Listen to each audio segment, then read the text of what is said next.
ठीक है। तो भाई एल्जेब्रिक एक्सप्रेशन जो है वो एक्चुअली में होता क्या है, तो भाई तीन चीज समझनी है। सबसे पहली बात है आपका कांस्टेंट क्या होता है, सेकंड है आपका वेरिएबल क्या होता है, और थर्ड है ऑपरेटर्स क्या होते हैं। देखो कांस्टेंट होते हैं आपके जीरो से लेकर जितने भी काउंटिंग आप करते हैं, ठीक है, जितनी भी काउंटिंग्स होती हैं उन सबको हम कांस्टेंट कहते हैं। आपका 0 हो गया, 1 2 3 4 और जो भी काउंटिंग होती है वो सारे क्या होते हैं, कांस्टेंट होते हैं, ठीक है। नेक्स्ट है आपका वेरिएबल। अब वेरिएबल क्या चीज होती है, जो भी अल्फाबेट्स होते हैं A B C D, ए से लेकर Z तक जितने भी होते हैं ये सारे क्या होते हैं, वेरिएबल। A B C या फिर आपका X Y Z, ये सब क्या है, वेरिएबल। ऑपरेटर्स कौन से होते हैं, ऑपरेटर्स आपने करोगे एडिशन, प्लस, माइनस, मल्टीप्लाई और डिवाइड, ये क्या कहलाते हैं, ऑपरेटर्स कहलाते हैं।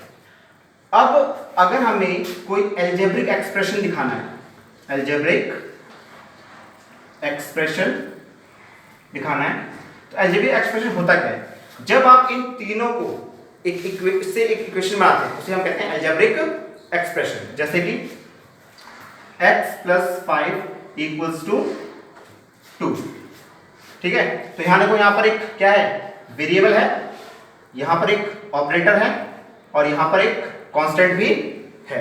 तो जब इन तीनों का कॉम्बिनेशन हम करते हैं तब जाकर क्या बनता है, एल्जेब्रिक एक्सप्रेशन, ठीक है। जहां पर इसे आप 2 के बदले आप एक काम करो 7 ले लो, जहां पर ये जो हमने x यूज किया है, एक्चुअली में x है क्या, x कोई भी एक नंबर होगा, क्या होगा, कोई भी एक नंबर जिसके बारे में हमें नहीं पता। जब भी मैथमेटिक्स में आपको कोई चीज नहीं पता होती तो उसको हम लोग क्या करते हैं, as a number as a variable ले लेते हैं, और वो वेरिएबल कोई भी नंबर हो सकता है। इस x के बदले 1 भी आ सकता है, 2 भी आ सकता है, 3 भी आ सकता है, 4 भी आ सकता है, कोई भी नंबर आ सकता है। लेकिन इस पर्टिकुलर इक्वेशन के लिए देखो यहाँ पे ये 5 है प्लस, ठीक है, और इक्वल्स टू में कितना आ गया, 7। तो मुझे बताओ अगर 7 तुम्हें चाहिए तो 5 में आप कितना ऐड करोगे, 2 ऐड करोगे, करेक्ट है। तो ये जो x है, इस x की वैल्यू कितनी आ जाएगी, 2। यहां इस क्वेश्चन के लिए 2 होगी, लेकिन किसी और क्वेश्चन के लिए अगर मैं ले लूं, सपोज करो मैं यहां पर ले लेता हूं x + 3 = 5। तो यहां पर हम 3 में कितना ऐड करें, 2 ऐड करें, तब जाके 5 आएगा। तो यहां पर x की वैल्यू क्या हो गई, 2 हो गई। सपोज करो यहां 5 के बदले क्या होता, यहां 9 होता। अब x की वैल्यू क्या रखें कि 9 हो जाए, 6। तो यहां पे x की वैल्यू कितनी हो गई, 6 हो गई। तो x एक वेरिएबल है।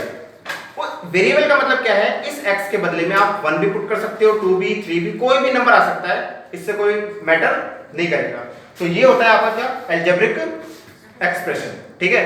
फर्दर हमें क्या पढ़ना है, जो इसमें हमें और भी चीजें पढ़नी है, वो है आपका टर्म्स। क्या चीज है, टर्म्स। तो टर्म्स में क्या है, सपोज करो हमारे पास एक एक्सप्रेशन है 3x प्लस में 4y माइनस में 3z, ठीक है। ये एक एल्जेब्रिक एक्सप्रेशन है, हाँ या ना, क्योंकि इसके अंदर क्या है, एक कांस्टेंट है, इसमें एक वेरिएबल भी है और इसमें एक ऑपरेटर भी है। अब इसके अंदर टर्म्स की मैं बात करूं, टर्म्स मतलब इसके अंदर कितने पार्ट हैं, ये फर्स्ट पार्ट है, ये सेकंड पार्ट है और ये थर्ड पार्ट है। इसका मतलब इसमें हम बोलेंगे कितने टर्म्स है इसके अंदर, 3 टर्म्स है। इसमें कितने टर्म्स हैं, 3 टर्म्स है। सपोज करो कैसा होता है 3xy² प्लस में 3yx², इसमें कितने टर्म्स है, 2 टर्म्स है, तो इसे हम बोलेंगे 2 टर्म्स है। बात समझ आया नहीं यहाँ। सपोज करो अगर एक होता x, तो इसमें कितने टर्म है, पहले बताओ कि ये एल्जेब्रिक एक्सप्रेशन है या नहीं है। ये एल्जेब्रिक एक्सप्रेशन है, क्यों है, अब इस बात को समझो। हमारे पास वेरिएबल है, हाँ या ना, कोई भी वेरिएबल होता है या कोई भी नंबर हो, 1 हमेशा उसके साथ मल्टीप्लाई में होता है। बट सपोज करो यहां पर 2 लिखा हुआ है, तो 2 के आगे कोई कुछ भी नहीं है, लेकिन अगर मैं 2 के साथ 1 मल्टीप्लाई में लिख दूँ तो 1 2 कितना होता है, 2 ही आता है। तो बाय डिफॉल्ट क्या होता है, कोई भी कांस्टेंट हो, कोई भी कांस्टेंट है, कोई भी वेरिएबल है, उन सब के साथ हमेशा 1 क्या होता है, मल्टीप्लाई में होता है। तो अगर मैं बात कर रहा हूं x की, तो इस वक्त x अकेला नहीं है, मल्टीप्लाई में क्या है इसके साथ 1। तो देखो आपके पास एक वेरिएबल है, ऑपरेटर है और एक कांस्टेंट भी है, तो मैं कह सकता हूं कि ये क्या है, अलजेब्रिक एक्सप्रेशन है। बात समझ में आ गई? तो अच्छा, क्या अगर मैं सिर्फ 2 लिखूं ये अलजेब्रिक एक्सप्रेशन है? नहीं, क्योंकि कोई अगर 2 है तो 2 के साथ मल्टीप्लाई में 1 है, लेकिन इसमें वेरिएबल कहां है? क्या इसमें a से लेकर z तक कोई है आगे पीछे?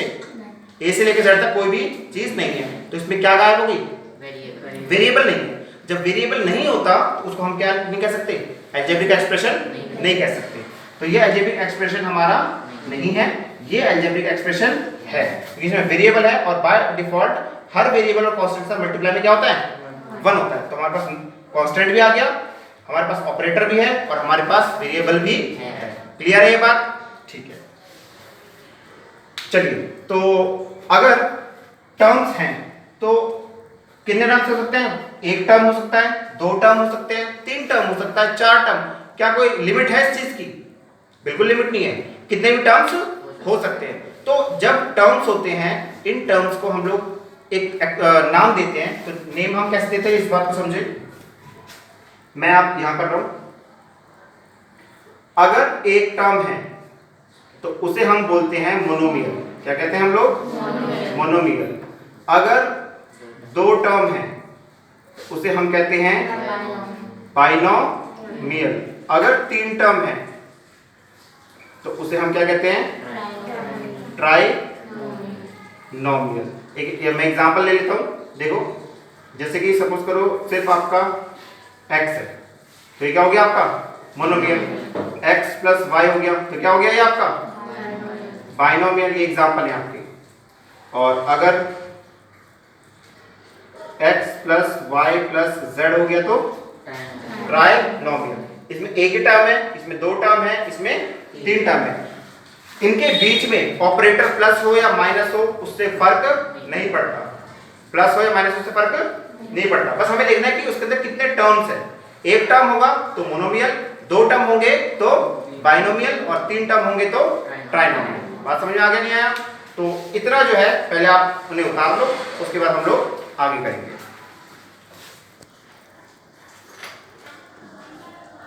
तो अभी हमने पढ़ा था टाइप्स ऑफ पॉलिनोमियल, ठीक है। तो पॉलिनोमियल कितने तरह के होते हैं हमारे पास? 3 तरह के होते हैं, मोनोमियल, बाइनोमियल या फिर ट्राइनोमियल, ठीक है। मैं फिर से आपको लिख रहा हूं। तो टाइप्स ऑफ पॉलिनोमियल में आपका आ गया, सबसे पहला है आपका मोनोमियल, जिसका एग्जांपल हो जाएगा आपका जैसे 3x, है ना। और दूसरा क्या है? बाइनोमियल, जिसका एक एग्जांपल ले लेते हैं, मान लो 3x स्क्वायर प्लस में y हो गया, ठीक है ना। यहाँ पर स्क्वायर है या फिर 2 एक साथ x और y मल्टीप्लाई में उससे फर्क नहीं पड़ेगा, बस हमें इतना देखना है प्लस या माइनस के आगे और पीछे कितने टर्म्स है। प्लस और माइनस के आगे पीछे टर्म देख ले, बस इतना। ऐसा नहीं कि ये एक टर्म हो गया, 2 टर्म हो गए, 3 टर्म, ऐसा नहीं है। ये प्लस है तो प्लस के आगे और पीछे का हमें देखना है कितने हैं। अगर हमारे पास ट्राइनोमियल की अगर हम बात करें तो इसका एग्जांपल हो जाएगा, जैसे मान लो 3, इसको ले लेते हैं 5x स्क्वायर y प्लस में 7y माइनस में 6zx स्क्वायर। तो हमें बस प्लस और माइनस के आगे पीछे देखने कितने टर्म्स हैं। तो ये प्लस और ये रहा माइनस, तो एक टर्म, ये एक टर्म हो गया, ये दूसरा टर्म हो गया और ये आपका तीसरा टर्म हो गया। और प्लस और माइनस से कोई हमें फर्क नहीं पड़ेगा। और ये मत बोलना कि यहाँ पर 2 टर्म है तो ये बाइनोमियल हो जाएगा, 1 2 3 हो गया तो यहाँ तक ट्राइनोमियल हो जाएगा, ऐसा नहीं होता। ये तो मल्टीप्लाई में, हमें मल्टीप्लाई कर इधर उधर नहीं देखना, हमें बस प्लस और माइनस के लेफ्ट या राइट में देखने कितने टर्म्स होते हैं, ठीक है।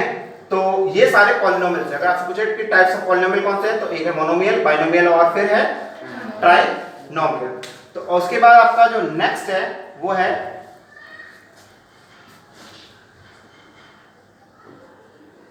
लाइक और अनलाइक टर्म्स। मान लो आपको कुछ टर्म्स दिए गए हैं, ठीक है, मैं आपके लिए एक एग्जांपल लिख लेता हूं। जैसे कि सपोज करो एग्जांपल है -5x² y और दूसरा है 7xy²। अगर आपसे कोई पूछे ये जो है ये लाइक है या फिर अनलाइक है, तो आप क्या बोलोगे, लाइक है अनलाइक है? देखो लाइक क्या होता है, लाइक कब कहते हैं, हमें लाइक और अनलाइक के केस में क्या करना है, लाइक और अनलाइक के केस में हमें सिर्फ इतना देखना है कि वेरिएबल्स, हमें कांस्टेंट से मतलब नहीं है। कांस्टेंट 1 हो 2 हो 3 हो 5 हो उससे फर्क नहीं पड़ेगा, सिर्फ इससे मतलब होना चाहिए वेरिएबल सेम होनी चाहिए। तो क्या सेम होनी चाहिए, वेरिएबल सेम होनी चाहिए। तो वेरिएबल्स को देखो, यहां पर x² है, यहां पे क्या है x है, तो ये क्या सेम है? नहीं। अगर यहां x² है तो यहां पर भी क्या होना चाहिए, x² ही होना चाहिए। अगर यहां पर क्या है और यहां क्या है, क्या सेम है? नहीं। तो एक ही, जब x ही सेम नहीं है तो हम इसे क्या करेंगे, ये अनलाइक, क्या करेंगे इसे, तो हम कह देंगे ये जो है ये अनलाइक है। लेकिन सपोज करो ऐसा होता -5x² y और दूसरा है 7yx², ये लाइक है अनलाइक है? ये लाइक है। क्यों लाइक है, देखो ध्यान से समझना इस बात को। x सिर्फ वेरिएबल को देखना है, हमें कांस्टेंट से कोई मतलब नहीं है। x² है ना, यहां पर देखो x का क्या है, ये क्या है और यहाँ क्या है, सेम है नहीं है? आगे पीछे हो उससे कोई फर्क नहीं पड़ेगा। रीजन क्या है समझ लो, ये दोनों मल्टीप्लाई में है, क्या है ये, तो 2 इंटू में 3 हो या 3 इंटू में 2 हो, क्या उससे फर्क पड़ता है? उससे फर्क नहीं पड़ता। इसलिए x² आगे है और यहाँ पे x² बाद में है, यहाँ पर y पहले है और x² बाद में, इससे फर्क नहीं पड़ना चाहिए, ये मल्टीप्लाई में है, ठीक है। लेकिन हमें बस ये देखना है कि क्या x की पावर और y की पावर सेम है या नहीं है। अगर x की पावर और y की पावर सेम है तो वो लाइक टर्म्स होंगे, अदरवाइज वो क्या हो जाएंगे, अनलाइक टर्म्स हो जाएंगे, ठीक है। चलिए इसके बाद जो हमारे पास नेक्स्ट टॉपिक है वो है आपका कॉफिशिएंट। कॉफिशिएंट, अब कॉफिशिएंट होता क्या है, सपोज करो आपके पास 3xy², ये आपका एक टर्म है, क्या है ये टर्म है, करेक्ट है। अब इस टर्म में अगर आपसे पूछे न्यूमेरिकल कॉफिशिएंट, न्यूमेरिकल कॉफिशिएंट, तो न्यूमेरिकल कॉफिशिएंट का मतलब है इस टर्म के अंदर नंबर क्या है, नंबर क्या है इस टर्म के अंदर, 3, तो ये आपका आ गया 3।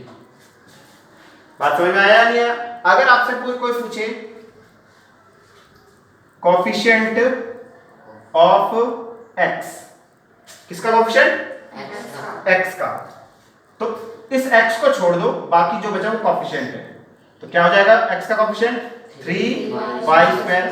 कोई अगर आपसे पूछता है, अगर बताओ कॉफिशिएंट ऑफ y², तो y को छोड़ दो, क्या बचा 3। कोई आपसे पूछता है, चलो और इस तरीके से आएगा नहीं आपका, बात समझ आ गया आपको।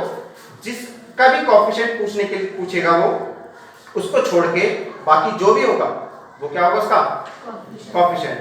तो मैं एक क्वेश्चन आपसे पूछ रहा हूं, मान लो आपको दे रखा है 3x² y प्लस में 7xy² और आपसे पूछा गया है कॉफिशिएंट ऑफ x²।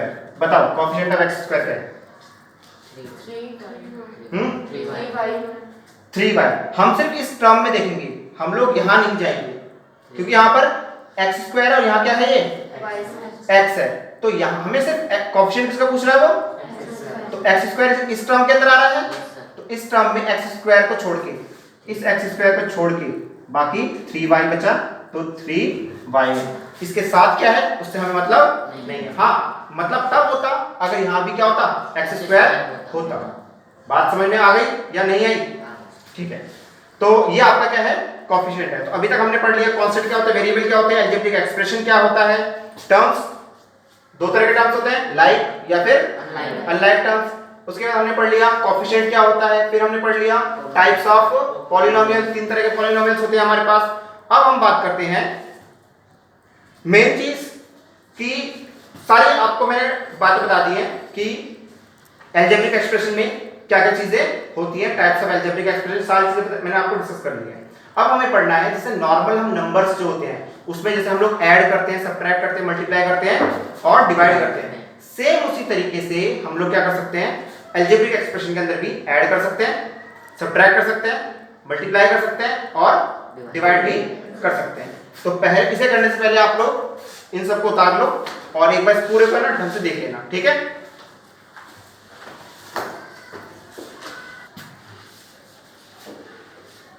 तो अब हमें क्या करना है, ऐड और सब्ट्रैक्ट अलजेब्रिक एक्सप्रेशन में, ठीक है। आज हम सिर्फ ऐड और सब्ट्रैक्ट करेंगे, नेक्स्ट जो क्लास होगी उसके अंदर हम लोग क्या करेंगे, मल्टीप्लाई और डिवाइड करेंगे। सो स्टार्ट करते हैं। देखो टॉपिक में है adding and subtracting like terms. भाई किसी भी अलजेब्रिक एक्सप्रेशन को ऐड करने के लिए जरूरी होना चाहिए उसके जो टर्म्स होनी चाहिए लाइक होनी चाहिए, मतलब उसका जो वेरिएबल है उसकी पावर सेम होनी चाहिए। पावर क्या होनी चाहिए, सेम। तो देखो हमें कांस्टेंट से नंबर से कोई मतलब नहीं है। x की पावर यहाँ कितनी है 3, यहाँ x की पावर कितनी है 2, यहाँ x की पावर कितनी है 3। तो सेम देखो कौन सा है, x की पावर 3 यहाँ पर है, x की पावर 3 यहाँ पर है। तो हम इसको और इसको ऐड करेंगे, किसको, इन दोनों को ऐड करेंगे, ठीक है। तो 7x cube plus 5x cube in दोनों को ऐड कर सकते हैं प्लस 8x स्क्वायर।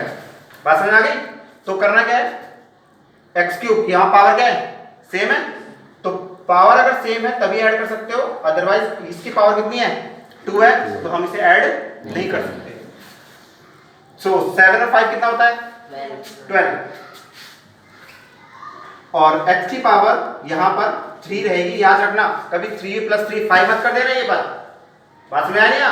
जब आप ऐड दो, दो चीजें ध्यान रखनी है, ऐड या सब्ट्रैक्ट करते वक्त पहली बात इस बात का ध्यान रखना है कि हमारे जो वेरिएबल है, वेरिएबल की पावर सेम होनी चाहिए, वेरिएबल की पावर सेम होनी चाहिए, तभी वो ऐड या सब्ट्रैक्ट हो सकते हैं।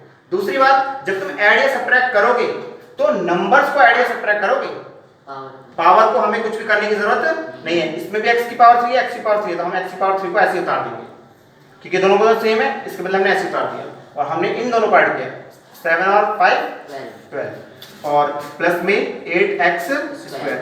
इसको इसके साथ कुछ भी नहीं कर सकते क्योंकि इसकी पावर है 3 और इसकी पावर कितनी है 2। तो याद रखना जब भी हमें ऐड करना है या फिर क्या करना है सब्ट्रैक्ट करना है तो किसको करेंगे हम लोग, जो भी लाइक टर्म्स होंगे, जो भी लाइक टर्म्स होंगे, अनलाइक को हम लोग कुछ भी नहीं कर सकते। अब इसमें हम बात करते हैं x की पावर कितनी है, यहाँ पर कुछ भी नहीं है, नंबर है कांस्टेंट है ये, x की पावर यहाँ कितनी है, तो मैं x की पावर 2 x की पावर 2 को एक साथ लिखूंगा मैं इसको, तो -2x स्क्वायर प्लस में 9x स्क्वायर। ये दोनों सेम थे, उतार दिया। ये 8 और 15 ये दोनों नंबर है ना। तो अब इन दोनों को भी अलग से लिख दो, 8 ये रहा प्लस में 15। याद रखना पहले स्क्वायर वाला मैंने लिख लिया फिर नंबर वालों को लिख लिया मैंने। अब x स्क्वायर x के साथ ऐड होगा और नंबर के साथ ऐड होगा, तो करो। इसमें थोड़ा ध्यान देना पड़ेगा इसको कि माइनस प्लस क्या होता है, माइनस होता है, माइनस प्लस माइनस। तो 9 में से 2 माइनस करो 7। और याद है इंटीजर जब हमने करे थे प्लस, अगर अपोजिट साइन है तो माइनस करेंगे, लेकिन निशान कौन सा लगेगा, बड़े वाले के साथ जो है। तो बताओ 9 बढ़ाए या फिर 2 बढ़ाए, 9 है तो 9 के साथ कौन सा साइन है, तो प्लस का साइन। और यह x स्क्वायर का x स्क्वायर आ जाएगा प्लस में 18 और 5 23। बात समझ में आ गई आप लोगों को, नहीं आई? तो जो वेरिएबल वाले हैं, हम सेम वेरिएबल वाले उसको हमने एक साथ कर दिया और जो नंबर कांस्टेंट है उन्हें हमने एक साथ कर दिया। बस इसको हम ऐड नहीं कर सकते, ऐसे नहीं कर सकते कि भाई 7 और 23 ये चीज नहीं कर सकते आप लोग, ये अलाउड नहीं है। कुछ रूल्स हैं जो आपको फॉलो करने हैं इसके अंदर, अलजेब्रिक एक्सप्रेशन के अंदर, उस रूल्स का ध्यान रखना। अब आते हैं सब्ट्रैक्टिव।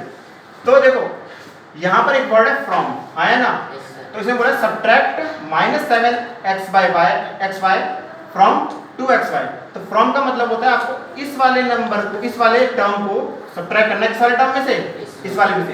फ्रॉम जब भी होगा तो आप 12xy जो पीछे वाला टर्म है उसे आप पहले लिखेंगे और उसमें से माइनस करना है किसको, -7xy। यहाँ पर एक गलती मत कर देना, ध्यान देना इस बात को। ये जो माइनस है सब्ट्रैक्ट का माइनस है, ठीक है, लेकिन ये जो माइनस है ये टर्म का माइनस है। क्लियर है? ये जो माइनस का साइन है पहले से इसके पास था, 7 के पास था, तो ये इसी के साथ रहेगा, इसलिए हमने इसे ब्रैकेट में लिखा है, ठीक है। और ये जो माइनस है किसके लिए लगाया गया है, क्योंकि हम सब्ट्रैक्ट कर रहे हैं। क्लियर हो गया?